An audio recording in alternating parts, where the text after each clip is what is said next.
Today, I want to talk to you guys about the 28th law of power and the 48th law of power.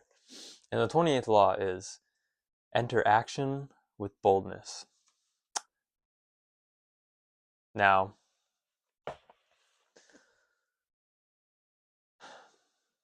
I believe it is so paramount to enter action with boldness because if you don't go all in, he says it in the next page. He says, hesitation puts obstacles in your path. Boldness eliminates them. If you're timid, if you're hesitating, you'll create your own obstacles. You'll create your own doubt, and you'll create doubt in others. But if you act with boldness, if you act swiftly and you act confidently, these obstacles just seem to crumble in your way. Now, another quote by Carl Jung has brought has brought to my awareness how essential boldness is. He says the negation of fear is evil, and the only way to eliminate fear is boldness. And if the risk is not taken, life loses its meaning. And that is not an exact quote, but that's essentially what he says. The cure for fear is boldness. And if you live a life governed by fear, then the meaning of life is lost. And if you live a life where you encounter or where you battle your fears with boldness, the meaning of life is regained.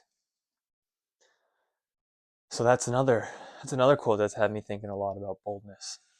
And I'll just read some passages from the law that I'll elaborate on that I think are very, very profound.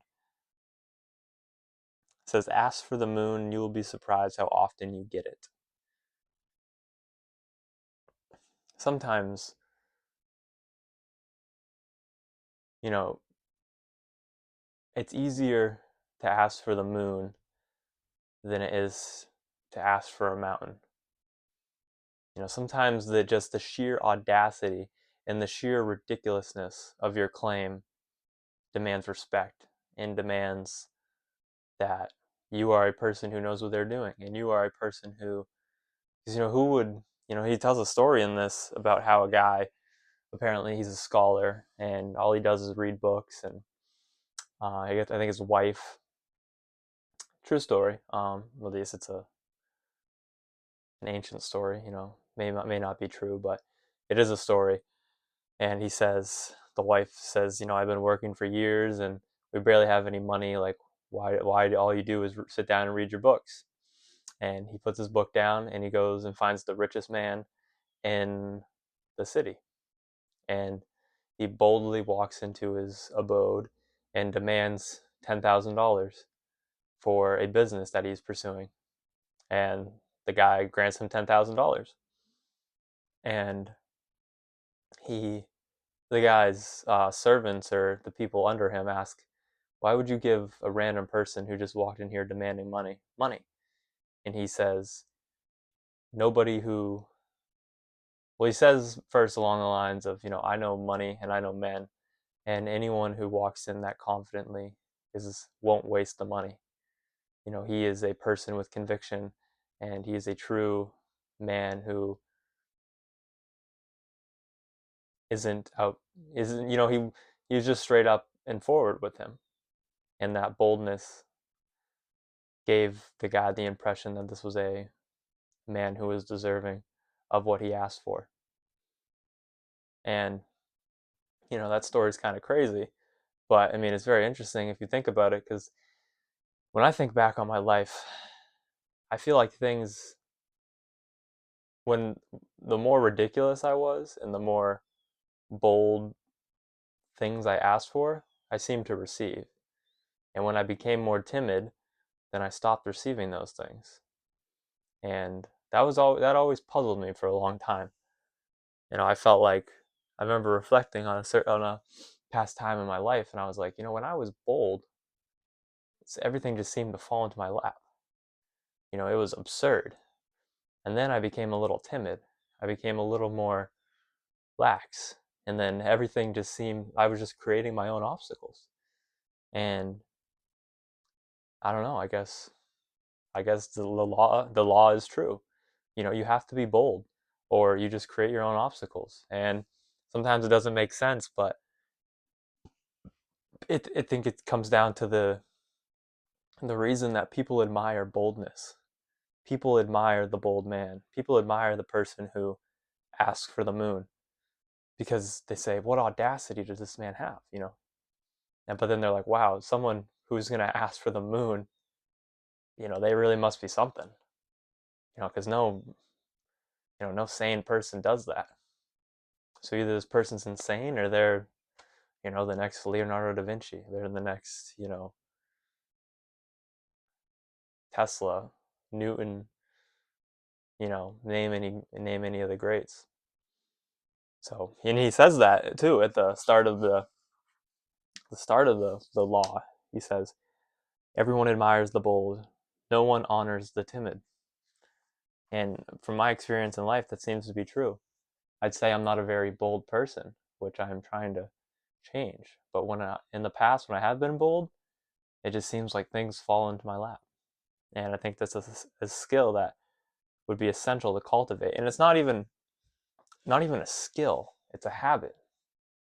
I don't think, well, some people are, but I don't think most people are naturally bold. But maybe even more surprising is nobody is naturally timid, or not many people are naturally bold, and not many people are naturally timid. You cultivate which one you believe will benefit you. And if you are a timid person, somewhere along the line you determined that avoiding conflict was good. So you became timid. Someone disagreed with you, you didn't speak your mind.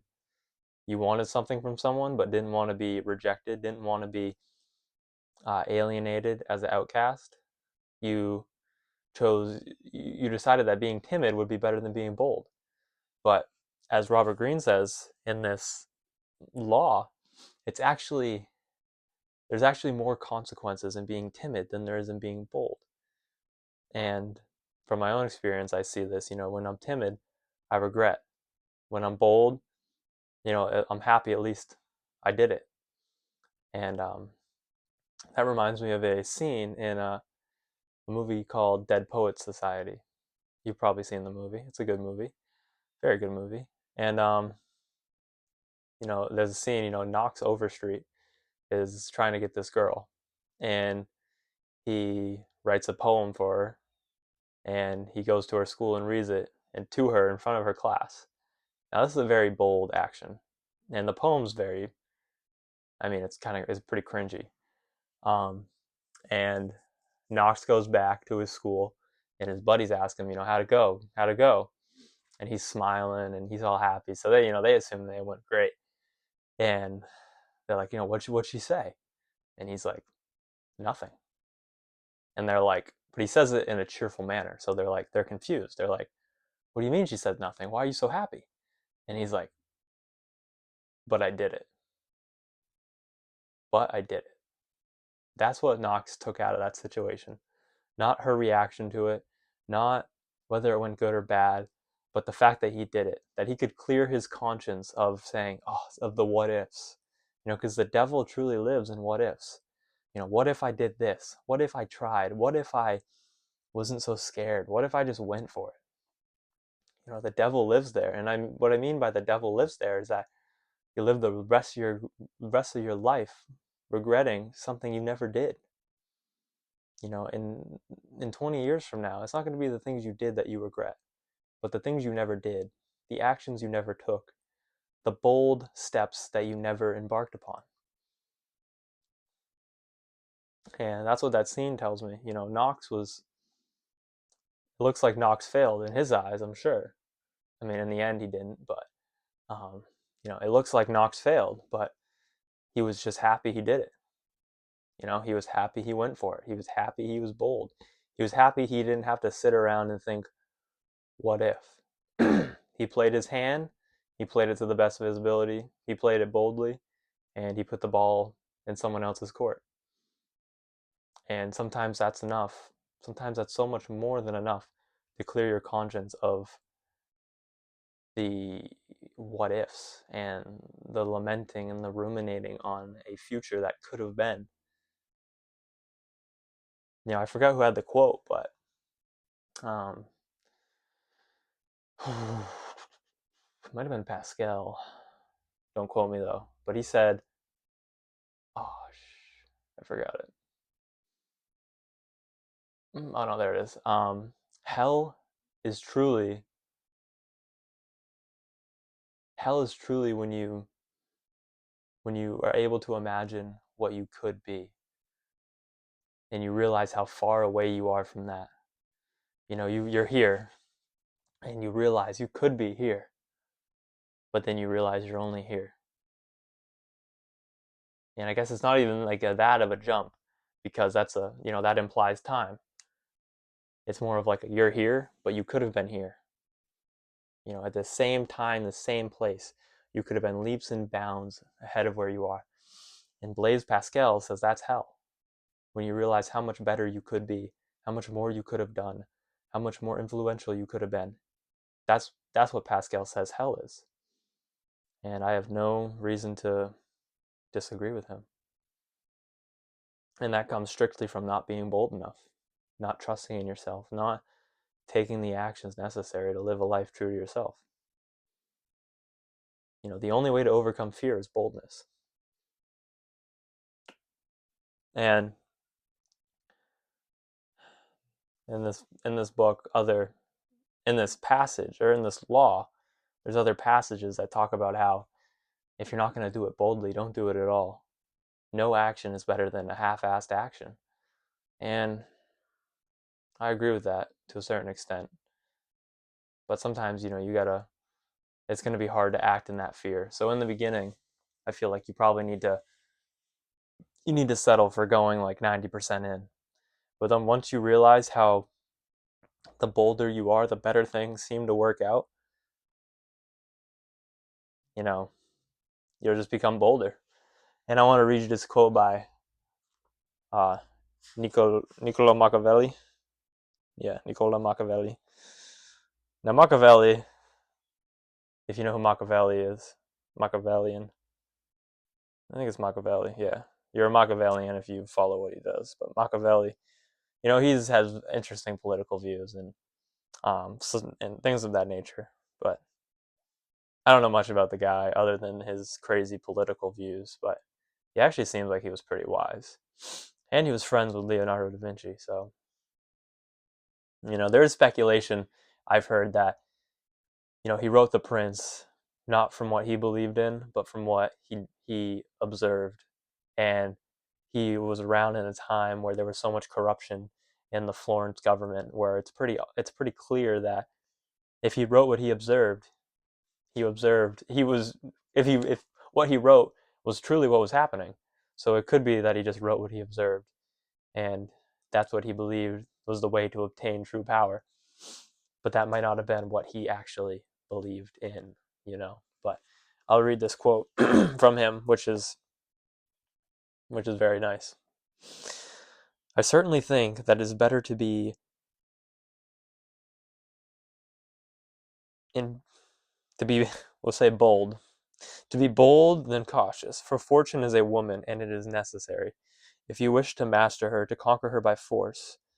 And it can be seen that she lets herself be overcome by the bold, rather than by those who proceed coldly. And therefore, like a woman, she is always a friend to the young, because they are less cautious, fiercer, and master her with greater audacity. He's saying fortune is a woman, and fortune favors the bold. And I think it's pretty obvious that girls like people who are bold. So it's safe to say that if fortune truly does favor the bold, then fortune is a woman. And yeah, fortune favors the bold. So be bold. Go for your dreams. Don't let yourself sit around saying what if. Let yourself be certain that there was no what ifs. And just because you do an action doesn't mean the what if won't be there. Because what if you could still say, what if I was just bolder? Don't allow yourself that gap. Be as bold as possible. And another thing that he says in here is It talks about there's a guy who scams somebody into buying the Eiffel Tower for scrap metal. He scams him by saying the government's selling the Eiffel Tower because it takes too much money to repair, and he believes him, and he gives him $1 million to buy the Eiffel Tower for scrap metal because he would have made a lot more money than that off the scrap metal. But the guy, when he goes to buy it, he's starting to feel like this could be a scam. He's like, there's no way they're selling the Eiffel Tower. I haven't heard anything about this from anyone else. It was just this one guy. We met in hotels. We didn't even meet in a government facility. And he starts to feel he's going to back out. And then he gets to the place, and then the guy starts being even bolder and starts asking for a bribe. He says, oh, this and that. And the guy implies that he's looking for a bribe. And instead of this throwing him off, this eases him because he realizes that anyone who was selling the Eiffel Tower to someone who was about to make millions of dollars, would want a bribe. And the sheer audacity of the person to not say, I'm about to scam this guy for $1 million, but to go into it and say, and imply that he wants a bribe on top of this $1 million check. The guy who was at first about to back out got more reassured because he says, no way this guy can be so, the audacity of this guy cannot be real. If this was a scam, he would not be this bold. But it was a scam, and he was that bold, and that's why he fell for it. And apparently the guy didn't go to anyone to tell him because he was a big businessman, and getting scammed that hard would ruin his career. So he didn't go and tell anybody. And then a few months later, the guy came back and he did it again for 1.5 million. And I'm assuming he used the same tactics. He gave someone an offer they couldn't refuse. They started saying this may be too good to be true. And then he got even bolder. He said, give me a bribe if you really want this deal, because there got to be something in it for me, even though he's already about to scam him out of $1 million. So sometimes boldness is truly the answer. It's not, oh, he is timid about my boldness, let me back up a bit. Sometimes you got to be even bolder, push even harder. This from the examples in this passage, this truly seems to be the case. And I think we can all agree from examples in our lives. Sometimes you just look back at some times where you were just bold, and you can't even believe how bold you were. You're just like, how was I that bold? And how did it work out so well? And it's fortune favors the bold. People admire the bold, but the timid is never admired. The timid is looked down upon as someone who is weak, someone who has